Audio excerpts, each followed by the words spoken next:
kommen zu Oscar Gentien. Er ist Architekt beim Büro Dreyer Frenzel Architekten in Lausanne und er beschäftigt sich oder hat sich beschäftigt im Buch Social Loft. Das ist ein Buch, das basiert auf die Fragen, welche Rolle spielen neue Wohnformen, wie beeinflussen sie soziale Prozesse und welche gesellschaftlichen Modelle liegen hinter gemeinschaftlichen Wohnformen. Und diesem Buch zugrunde liegt ein Projekt in Genf, das Ecoquartier de la Jonction in Genf. Das sind über 300 Wohnungen, verschiedene Wohntypen, Schulen, Museumsdepot, öffentliche und kommerzielle Einrichtungen, gemischte, vielfältige Nutzungen. Und in diesem Buch hat Oscar Gentien mitgeschrieben. Er ist dort Mitautor.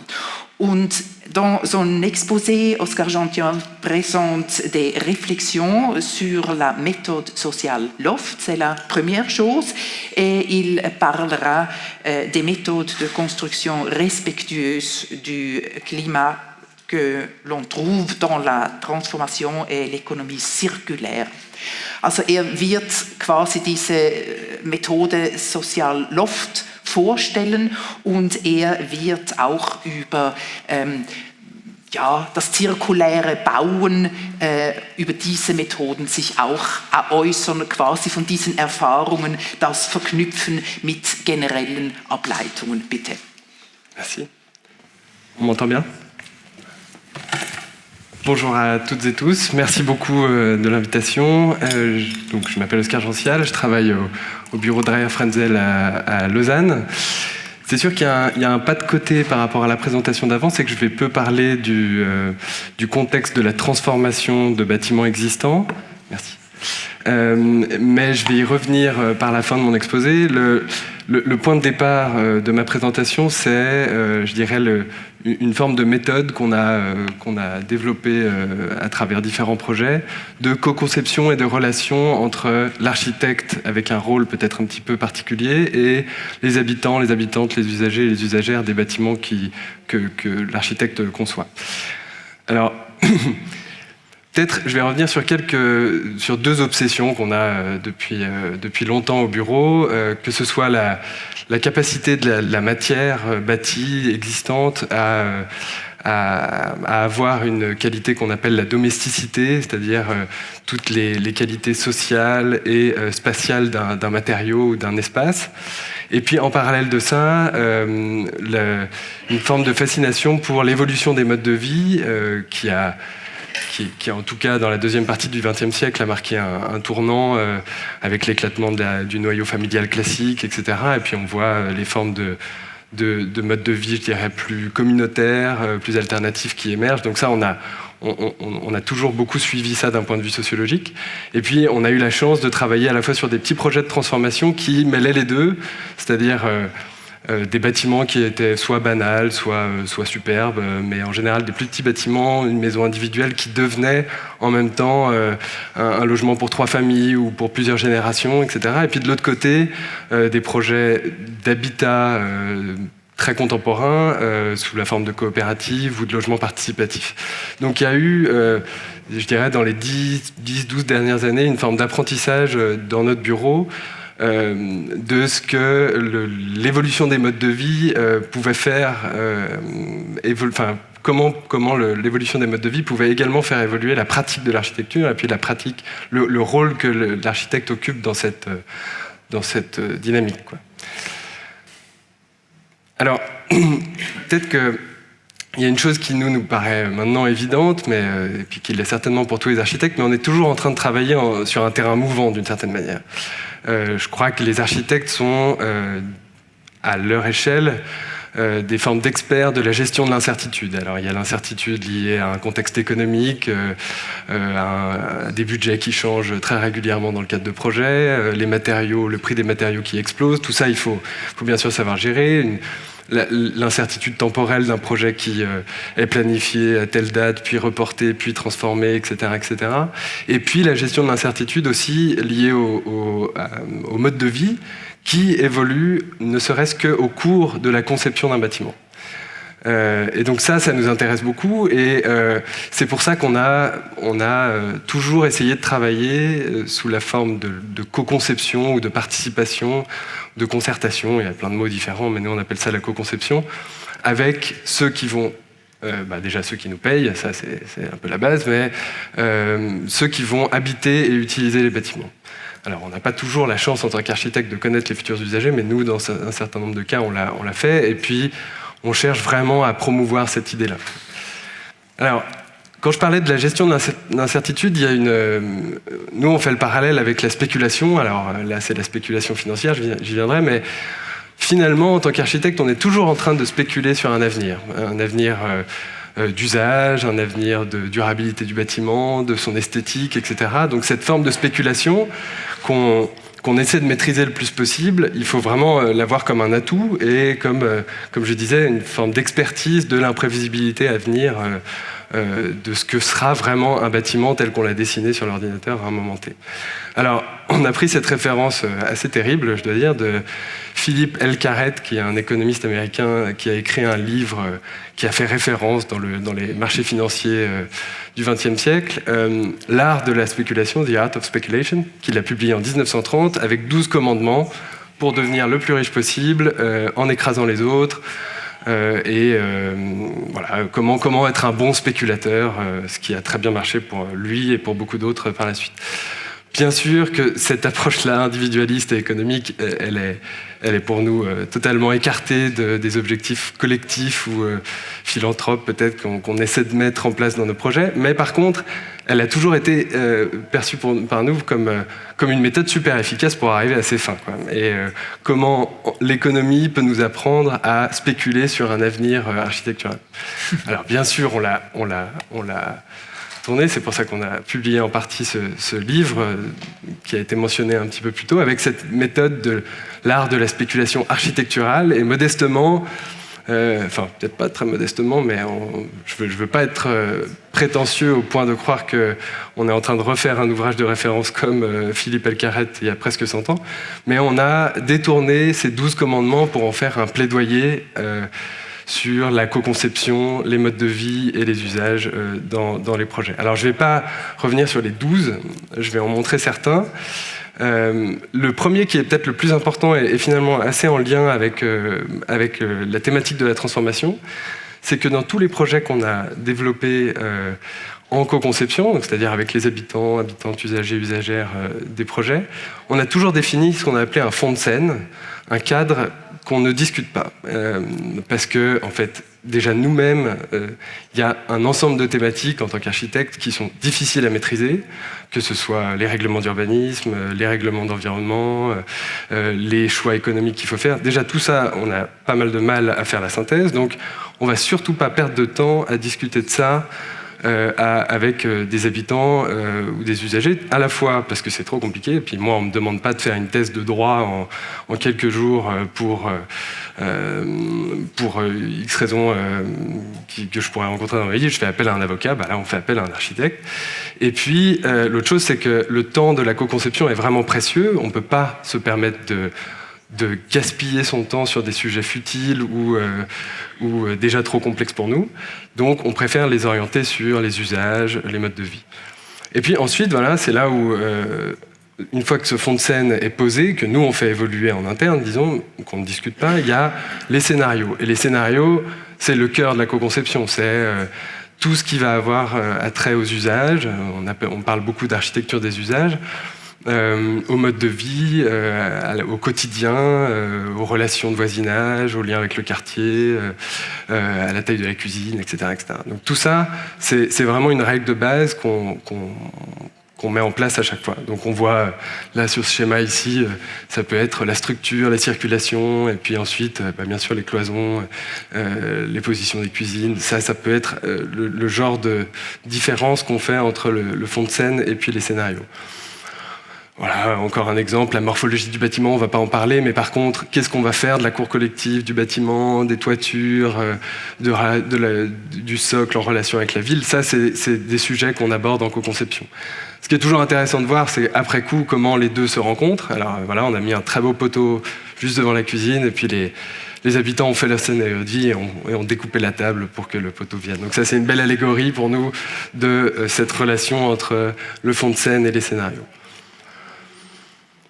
D'une façon générale, on cherche toujours, et c'est très particulier au logement, mais ça peut se déployer sur beaucoup d'autres programmes, on cherche toujours des formes expérimentales liées à l'appropriation. Alors, dans l'habitat, c'est très clairement sur des typologies qui sont plus communautaires, par exemple, que ce soit des regroupements d'appartements, des clusters, ça, c'est maintenant bien connu, éculé. Voilà, là, c'est un exemple de plan qu'on a réalisé d'un cluster avec un ensemble de cellules familiales ou individuelles qui ressemblent à une immense colocation avec des parties, disons, isolées avec des grands espaces collectifs. Mais, disons, ça, c'est le plus concret, mais en fait, il y a tout un enchaînement de choses qu'on peut faire dans ces formes expérimentales d'appropriation, que ce soit, là, dans un projet à Paris, on a reparlé de toilettes partagées. Les appartements à Paris sont tellement petits, là, ce serait impossible de construire ça, que chaque centimètre carré gagné, c'est vraiment important. Donc, déjà de remettre les questions des buanderies partagées ou jusqu'aux toilettes partagées, c'est vraiment un ensemble de sujets qu'on peut discuter avec les habitants pour gagner à la fois de la place, mais aussi de l'intelligence dans les usages, de l'économie de moyens. Voilà. La diversité typologique, encore une fois, ça c'est très lié au logement, mais ça peut s'appliquer aussi sur d'autres programmes. Là, au cœur de la co-conception, de faire d'une certaine façon du sur-mesure, c'est pour nous essentiel. Si tout d'un coup on arrivait avec un plan extrêmement générique, avec 1000 fois la même solution pour 1000 situations différentes, ce serait complètement idiot d'une certaine manière. Et puis, même si dans les typologies d'appartements, dans un programme classique, je dirais, on retrouve principalement des logements familiaux, des 4 pièces, des 3 pièces, des 5 pièces, ne serait-ce que quelques appartements qui sont plus petits, quelques appartements qui sont beaucoup plus grands. Ça crée une diversité typologique qui est essentielle pour à la fois faire émerger des nouveaux usages, mais aussi mettre en relation tout un tas de personnes déjà à l'aube du projet, et puis par la suite quand le bâtiment sera construit, qui crée tout un tas de phénomènes intéressants de solidarité, de relations, voisinage, etc.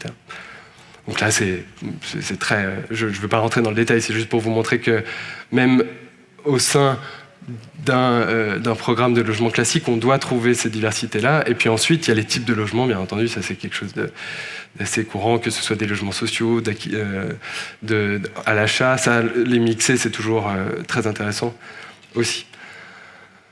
Même si la co-conception, elle nous permet toujours de parler de l'échelle intime, privée, de l'appartement, nous, ce qui nous intéresse avant tout, c'est de pouvoir en parler en lien avec les espaces communs. Et puis on voit, encore une fois, là je parle beaucoup du logement collectif, mais même à l'échelle d'une école, c'est un peu la même façon. On pourrait parler des espaces communs et puis des espaces privés de travail.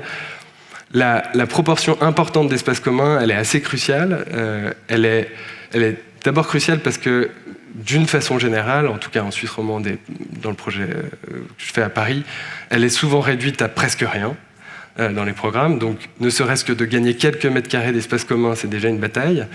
Et puis, en fait, au fil des discussions avec les usagers et les habitants, on arrive rarement au repli sur soi. Il y a toujours une forme de discussion qui amène à « Ah, bah oui, une salle commune, ce serait quand même vraiment bien. Une chambre d'amis, ce serait super.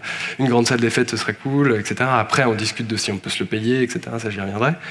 Mais d'augmenter cette proportion le plus possible, c'est au cœur même de notre programme de base en tant qu'architecte, je crois. Et ensuite, ce qui est intéressant, c'est de voir comment cette proportion-là, elle se déploie.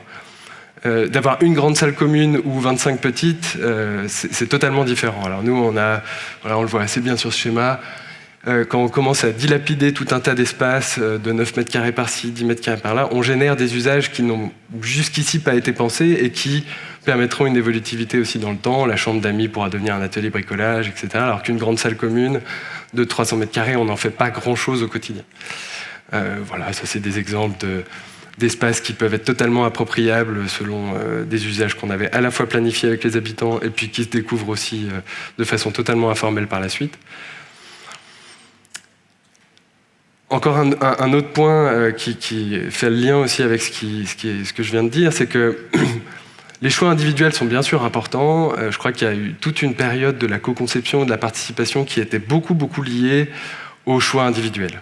Choix du couleur de carrelage dans la salle de bain, des choses finalement très anecdotiques qui sont certes intéressantes, qui sont possibles ou quoi, mais qui en gros ne permettent pas de changer les modes de vie pour le coup. Donc on fait toujours passer les choix collectifs avant les choix individuels, et tant qu'il n'y a pas des formes de consensus qui sont mises en avant, on n'avance pas. Et on arrête, en tant qu'architecte, on dit ça ne sert à rien, on verra ça plus tard. Donc ça peut se matérialiser sous plein d'aspects. Un des aspects, par exemple, c'est la position de la cuisine dans l'appartement. Bien entendu, on ne peut pas choisir chacun sa cuisine à des endroits très différents, ne serait-ce que pour des raisons techniques. Donc il faut faire discuter un ensemble d'habitants sur quels sont les usages de cette cuisine dans l'appartement et quelle est sa position idéale pour tout le groupe. Et puis ensuite, on enchaîne avec les différents sujets jusqu'au plus facile de savoir à quel endroit on met l'armoire, si je simplifie. Tout ça est bien sûr à extrapoler à d'autres sujets. On a beaucoup discuté dans le cadre de différents projets du rôle de la coursive, par exemple, ou des circulations, comment les circulations peuvent participer à la vie collective d'un bâtiment, la position de la cuisine par rapport à cette coursive, par exemple, quel type d'ouverture de fenêtre on veut avoir, non pas d'un point de vue esthétique, mais plutôt d'un point de vue des usages. Est-ce que tout d'un coup, d'avoir une fenêtre sur allège, comme c'est ici le cas sur la troisième partie, qui permet de faire une forme de petit bow window, ou alors un balcon à la française qui offre une spatialité très différente. Ça peut paraître anecdotique, mais dans une co-conception, ça a des usages ça a des impacts très importants sur les usages à long terme du bâtiment. Et de faire ces choix collectifs avec tous les habitants, c'est passionnant en fait. Ça nous met dans une autre position et ça nous intéresse beaucoup de voir l'architecte comme un médiateur ou une médiatrice de tous les acteurs déjà. Alors, j'ai beaucoup parlé des habitants et usagers et usagères, mais il y a bien sûr l'urbaniste, la ville, le client, les différents mandataires, etc. Tout ça, nous, on a, c'est habituel, ce rôle de chef d'orchestre. Mais de le voir comme un rôle de médiateur aussi au-delà même de la conception du bâtiment, mais de sa co-conception et de sa vie future, on est capable en fait de gérer, je crois, cette complexité à un moment T de la planification et même de faire le lien par la suite. On voit beaucoup de démarches de co-conception, de projets d'architecture qui sont délégués souvent à un bureau spécialisé en co-conception, etc. Je trouve ça toujours très riche d'échanger aussi, de voir des méthodes. Dès qu'il y a possibilité, selon moi, que l'architecte pilote la co-conception durant la phase de développement du projet, il faut le faire. Donc si j'ai un plaidoyer à faire aujourd'hui, c'est n'ayez pas peur de faire de la co-conception avec les habitants. En tant qu'architecte, il faut se mettre en avant là-dedans, parce qu'on a tout d'un coup une expertise particulière. Par contre, il y a des méthodes à développer, ça c'est clair, ça s'apprend pas, et peut-être que dans le cadre de la formation, moi, j'ai jamais appris ça. Je crois que c'est très peu enseigné. Alors, on l'a appris sur le tas, et puis encore aujourd'hui, c'est pas forcément très académique la façon dont on le fait. On bricole toujours. Mais ça, c'est vraiment un message que j'aimerais donner, c'est que ce rôle de l'architecte comme médiateur, il est finalement très sous-évalué dans les formations qu'en tout cas, moi, j'ai pu recevoir. Et on voit, voilà, ça c'est un organigramme tel que tous les projets ont, où le nombre d'acteurs nécessite d'une certaine façon les médiateurs, un rôle de médiateur en tant qu'architecte. Alors, que ce soit dans un processus classique, on a déjà beaucoup d'acteurs, mais si en plus on rajoute les habitants, les habitantes, les usagers, les usagères, les voisins, etc., là on en rajoute une quantité énorme qui sont en fait essentielles dans la vie du bâtiment futur. Et cette modération, voilà, il faut, comme je disais, développer une méthode. Alors nous, on a notre méthode qu'on n'applique jamais de la même façon, à chaque fois on change. Donc là, c'est une forme d'exemple. Mais le moyen de communication et de discussion avec les habitants, il est, ou avec les non-architectes qui vont vivre dans le bâtiment, il est essentiel de trouver la forme adaptée au type de contenu qu'on veut discuter. C'est-à-dire que là, il y a un certain nombre de formats, que ce soit une visioconférence, parce que c'est quand même plus facile de chacun être chez soi et de pas tous se retrouver au même endroit tout le temps, des ateliers, des formes de speed dating qu'on avait fait à des moments, ce qui était assez rigolo pour que les futurs voisins se rencontrent et puis puissent se dire ah, bah, tiens, moi j'aimerais bien habiter à côté de toi et puis toi surtout pas. Des groupes de travail que les habitants montent eux-mêmes par la suite et qu'il faut quand même accompagner. Des séances plénières où tout le monde se retrouve et prend des décisions collectives, ou même jusqu'à l'autoconstruction et la réalisation de certaines aménagements extérieurs, parties du bâtiment, mobilier, etc. Donc tout ça, voilà, il y en a plein. On a à chaque fois mis en avant tous les acteurs, c'est-à-dire que là, il y a l'architecte qui pilote, je dirais, il y a les habitants qui sont là et qui participent largement, mais c'est aussi l'occasion de ramener les autres acteurs traditionnels du projet, que ce soit le client, l'urbaniste, comme des critiques intégrées durant toute la co-conception et pas laissées de côté, où à la fin, on va leur présenter les résultats de la co-conception et puis ils vont dire bon ben non, en fait, je suis pas d'accord. Au moins, ils sont là et les décideurs sont là tout au long de la co-conception. Voilà, ça c'est des photos d'ateliers qu'on a pu mener, mais qui sont relativement banales. Finalement, il n'y a rien. On est très low-tech, hein, on a des stylos et des feuilles. Moi, je suis assez anti-post-it et j'ai toujours très peur de la fascination du post-it, où plus il y a de post-it, plus on a l'impression d'avoir travaillé. Ça, c'est souvent assez faux. Mais voilà, à part du papier et du crayon et quel que soit du calque, on n'a pas grand-chose.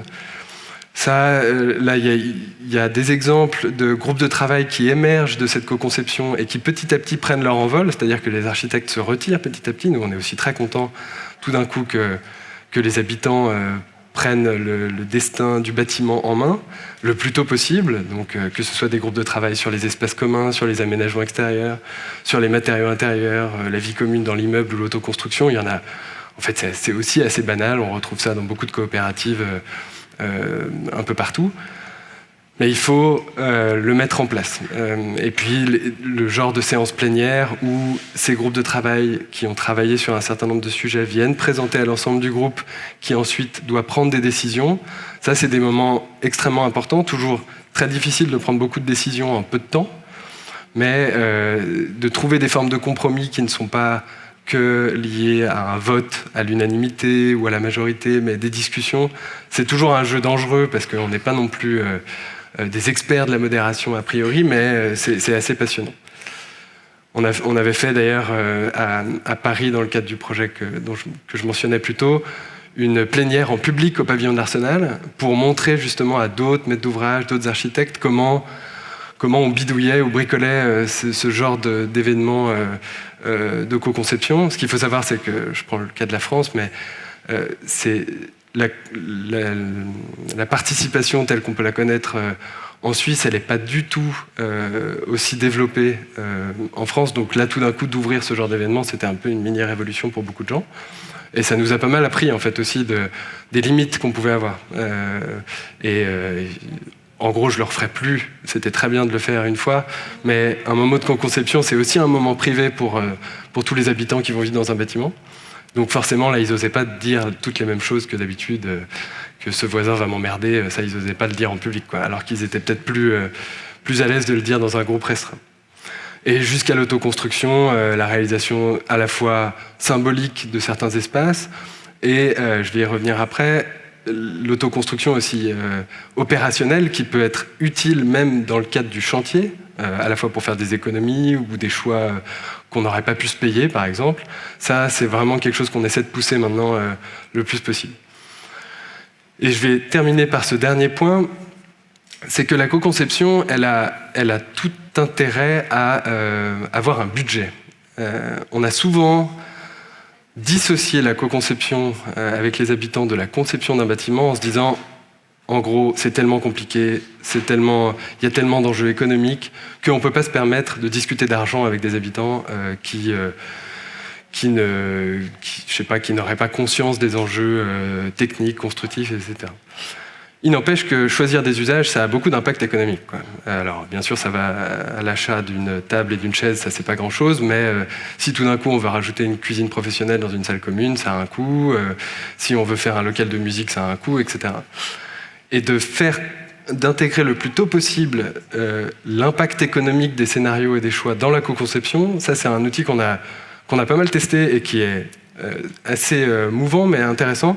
C'est ce qu'on a appelé les porte-monnaies à somme finie. C'est-à-dire qu'en fait, on dédie un budget en haut là, voilà, à tel groupe de travail qui a le droit de faire évoluer ce budget en fonction de certains choix. Par exemple, les revêtements de sol, finalement, ils vont prendre le plus cheap possible, donc ils vont faire des économies. Par contre, ils vont se payer des carrelages plus chers dans la salle de bain, et puis à la fin, je sais pas, le mobilier, ils en veulent pas, et puis ils voudraient planter 3 arbres de plus. Ce qui est important, c'est qu'à la fin, on arrive bien sûr sur la même somme, quoi. On peut venir arriver au-dessus. Si on arrive en dessous, on peut discuter avec un autre groupe de travail qui a besoin d'argent. Donc, voilà, ça c'est le principe. On a, selon les groupes de travail, on a des situations différentes. Et puis à la fin, il faut que si les espaces communs ont été moins chers que prévu, les espaces extérieurs pourraient en bénéficier. Et puis l'autoconstruction, c'est là où je voulais en venir, c'est que ça peut être un formidable outil pour faire des économies à un moment T du projet, où les habitants pourraient réaliser, je sais pas moi, les aménagements extérieurs, par exemple. Alors, je vais juste conclure par une forme d'ouverture, c'est que j'en ai parlé du rôle de l'architecte comme modérateur, de l'importance de la co-conception dans l'évolution aussi des modes de vie. J'ai beaucoup parlé d'une méthode un peu hors sol, comme ça, on l'a pas mal appliqué à des bâtiments nouveaux. Je crois qu'en fait, le cadre d'un projet de transformation, il est tout à fait approprié pour ce genre de méthode. Ne serait-ce que, je parlais du fond de scène au départ, le fond de scène, il est là, c'est le bâtiment tel qu'il est. On peut ensuite le travailler, mais les scénarios avec les habitants et usagers peuvent tout à fait s'adapter à ce nouveau cadre. Je vais juste terminer par ça, c'est que il y a je fais un pas de côté d'une certaine façon, mais j'ai rencontré une situation personnelle il n'y a pas très longtemps. Je vivais dans un bâtiment très beau des années 30 à Lausanne, qui était amené à être rénové par le propriétaire pour des questions d'assainissement énergétique. Super, sauf que le projet était catastrophique, il réduisait les balcons, il emballait le bâtiment de plastique, c'était une catastrophe. Les habitants, dont moi, on a écrit au propriétaire en disant mais faisons un projet ensemble, discutons à la fois des usages que ça peut impliquer, des exigences environnementales qu'il faudrait peut-être pousser et pas utiliser n'importe quel isolant, etc. etc. Le propriétaire a surtout tout bloqué, n'a absolument pas voulu travailler avec nous, et puis entre-temps, le bâtiment a été classé au patrimoine, ce qui a fait que il a boudé, il a dit « Ok, bon, bah, je peux rien faire, je ne fais rien ». Et je crois que là, on rate vraiment un truc essentiel, c'est que tout d'un coup, un sujet d'assainissement écologique hyper vertueux, de réemploi, n'est pas du tout vu comme une opportunité d'impliquer les habitants dans leur cadre de vie et de transformer aussi les usages, parce que tout d'un coup, on pouvait rediscuter de la séparation des balcons, des buanderies, de tout un tas de choses. Et je crois que la logique de la transformation en lien avec la co-conception, elle peut aussi amener d'une certaine façon des nouvelles thématiques un peu sous-estimées à ce qu'elles soient plus vertueuses pour l'architecture et pour le rôle de l'architecte. Voilà, merci.